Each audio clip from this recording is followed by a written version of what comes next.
Thomas Alva Edison, যে এই electric বাল্বের টেকনোলজিটা আবিষ্কার করেছিলেন, এবং শোনা যায় যে তিনি নাকি 999 বার চেষ্টা করার পর এই টেকনোলজিটা আবিষ্কার করেছিলেন। এবং একটা ইন্টারভিউতে ওনাকে প্রশ্ন করা হয়েছিল যে স্যার আপনি নাকি 999 বার ফেল করেছেন, এবং তিনি একটা দারুণ রিপ্লাই দিয়েছিলেন সেই ইন্টারভিউয়ারকে।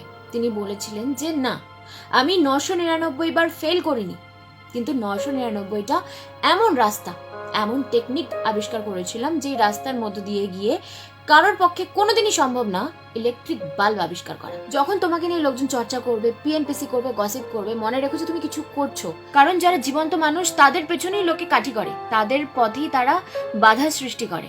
ডেড বডির জন্য তো লোকে এমনিতেই রাস্তা ছেড়ে দেয়, তাই না? জীবনটা হচ্ছে অনেকটা থিয়েটারের মতন, এবং আমরা সবাই অ্যাক্টর। আমাদের কাজ পারফর্ম করা, ভালো মন্দ বিচার করা, ক্রিটিসাইজ করা, এটা অডিয়েন্সের কাজ, সেটা অডিয়েন্সকে করতে দাও।